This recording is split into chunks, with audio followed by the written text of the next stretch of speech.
कल्पना कीजिए दोस्तों, अगर आर्थिक उदारीकरण की यह नींव ना रखी गई होती, अगर भारत को हिंदू मुस्लिम में झोंक दिया गया होता, तब आप सोच सकते हैं भारत की क्या हालत होती।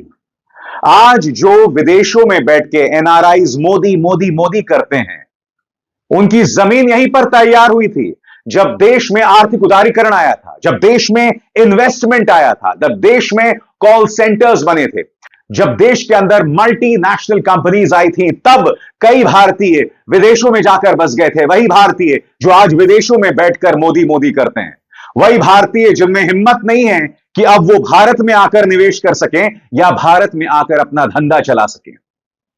ऐसे थे मनमोहन सिंह। उन्होंने हम सबको एक आत्मविश्वास दिया, एक न्यू इंडिया को आत्मविश्वास मिला, और इसी आत्मविश्वास को पिछले 11 सालों में तार तार किया जा रहा था। उनका रुतबा कुछ ऐसा था दोस्तों कि जब वो बोलते थे बतौर प्रधानमंत्री, तो पूरी दुनिया उनको सुनती थी। मैं आपको बराक ओबामा का एक क्लिप दिखाना चाहता हूं।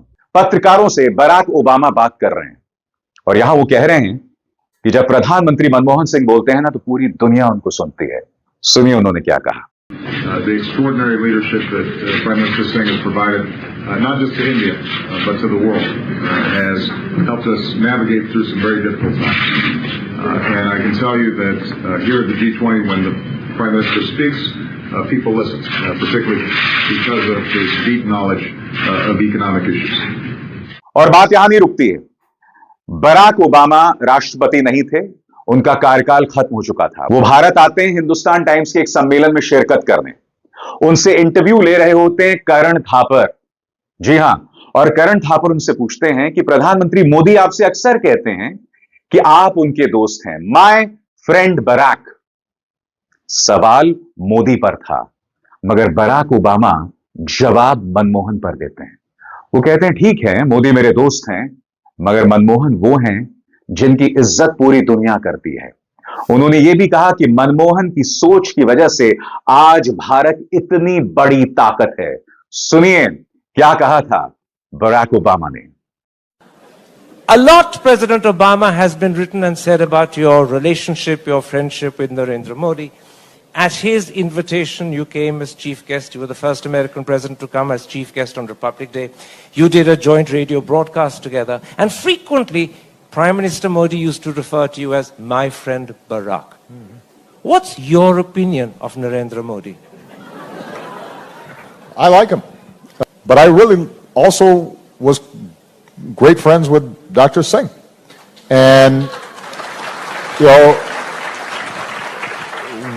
when you look at the work and the steps that Dr. Singh took to open up and modernize the economy and launch what I think was really the foundations for the modern Indian economy, that's also important.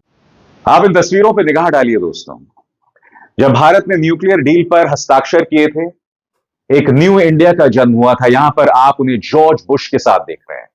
यही नहीं, उनकी कूटनीति में वो तालमेल भी बिठाते थे। यहां पर आप उन्हें देख रहे हैं किसके साथ? पुतिन के साथ। यहां पर वो पाकिस्तान के पूर्व सैनिक शासक जनरल मुशर्रफ के साथ हैं, और बराक ओबामा तो उनके फैन थे ही। मैंने आपको आज सुबह अपने कार्यक्रम में बताया था कि किस तरह से अमेरिकी कांग्रेस में उनका स्वागत होता है। तालियों से पूरा मंच, पूरा हॉल गूंज उठता है। ये उनकी खूबसूरती थी। और मनमोहन सिंह को सिर्फ आर्थिक उदारीकरण के जनक के तौर पर देखना सही नहीं होगा, क्योंकि जब वो प्रधानमंत्री बने थे तो उन्होंने गरीबों का सबसे बड़ा सहारा दिया था, मनरेगा।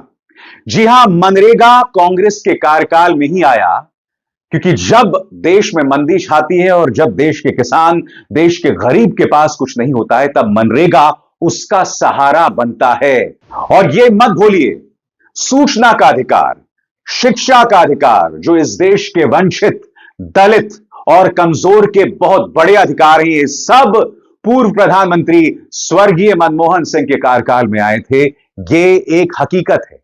यानी कि गरीबों के लिए भी एक बहुत बड़ी उम्मीद बनकर उभरे थे मनमोहन सिंह।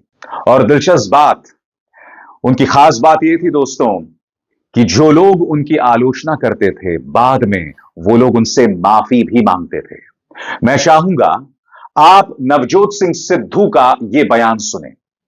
यह बयान उन्होंने कांग्रेस की कार्य समिति में दिया। यह भाषण उन्होंने वही दिया दोस्तों, और मैं चाहूंगा आप सुने कि सिद्धू किस तरह से मनमोहन सिंह को असरदार सरदार बताते हैं, उनकी कितनी तारीफ करते हैं, मगर मनमोहन सिंह के चेहरे पर भाव बिल्कुल नहीं बदलते, वो चुपचाप सुन रहे होते हैं।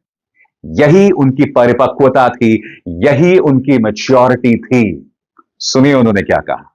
मैं सरदार मनमोहन सिंह से माफी भी मांगना चाहता हूं, और झुकते वो हैं जिनमें जान होती है, अकड़ना तो मुर्दों की पहचान होती है। यह कहना चाहता हूं कि सरदार मनमोहन सिंह, जो आपके मौन ने कर दिया वो बीजेपी के शोर शराबे ने नहीं किया। सयानों का कहा और आंवलों का खाया देर में पता लगता है, मुझे 10 साल बाद पता लगा सर।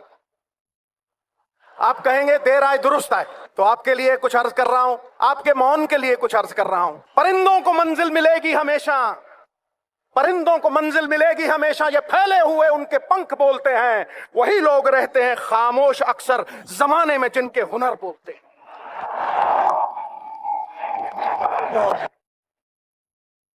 आप तो सर राज जोशी बन सकते हैं। आपने कहा 2% जीडीपी करेगी, खटैक गिरी, और आपके टाइम इकोनॉमी अरबी घोड़े की तरह टकड़क टकड़क टकड़क दौड़ती थी, और आज कछुए की चाल चल रही है। It is like going to the zoo and watching the turtles race by. तो सुन लो बीजेपी वालों, ये अरबी घोड़ा चाहे कमजोर क्यों ना हो जाए, बूढ़ा क्यों ना हो जाए, गधों के अस्तबल से कहीं बेहतर होता है। ठोको, दिखा के ठोको। आपने मेहनत ऐसी खामोशी में की कि सफलता ने शोर मचा दिया। ठोको ताली।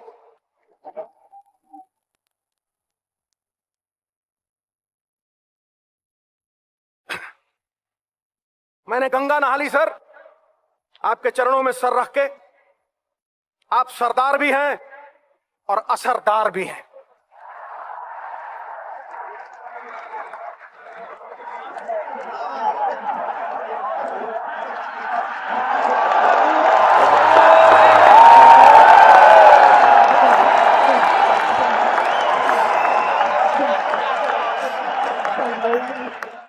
जी हां, जब दुख होता था तो विचलित नहीं होते थे, जब खुशी होता था तो आसमान में कूदने नहीं लगते थे, वो अपने इमोशंस पर कंट्रोल रखते थे। पत्रकारों ने उनसे हर किस्म का सवाल किया दोस्तों। मैं चाहूंगा आप सुने, क्योंकि वो आखिरी प्रधानमंत्री थे जो प्रेस कॉन्फ्रेंस किया करते थे, क्योंकि आप जानते हैं पिछले 11 सालों में प्रधानमंत्री नरेंद्र मोदी ने एक भी प्रेस कॉन्फ्रेंस को संबोधित नहीं किया। देखिए किस तरह से मनीष छिब्बर उनसे यह तक पूछ रहे हैं कि आपको सबसे कमजोर प्रधानमंत्री बताया जाता है, और इसके जवाब में मनमोहन सिंह कहते हैं अगर कमजोर का मतलब यह होता है कि मैं एक नरसंहार के ऊपर बैठा रहूं, यानी गुजरात जलता रहे, वहां कई बेकसूर मारे जाते रहें और उसके जरिए मैं अपनी ताकत बताऊं, तो मैं ऐसा ताकतवर नहीं हूं। मैं अपना काम करता हूं और उस काम के जरिए मैं अपने शौर्य को साबित करता हूं। सुनिए उन्होंने यहां पर क्या कहा था। कि आपके करीब 9.5 साल के कार्यकाल में ये एक परसेप्शन रहा कि फैसले 10 जनपद में होते हैं, उनका ऐलान 7 RCR या PMO से होता है। कांग्रेस अध्यक्ष सोनिया गांधी या उपाध्यक्ष राहुल गांधी का अगर इशारा भी हो तो सरकार उसे अमल में लाने में, उसका ऐलान करने में बिल्कुल देर नहीं लगाती। इस परसेप्शन, इस छवि के बारे में आप क्या कहेंगे? Well, it is not a disadvantage. The Congress party president or the vice president, if they have any views, they ought to be reflected in the thinking of the government to the extent that it is possible. And I think it is not a disadvantage or a drawback in the system that we have operated. The fact that Mrs. Gandhi, or for that matter Rahul Gandhi, were there to back the government up is something which has enabled us to deal with many difficult moments in these 9.5 years. There were, of course, times when they differed from what the government had done. The government reconsidered those issues, and I don't think this is wrong or a disadvantage to make corrections if the party leadership feels that such corrections were required in the national interest.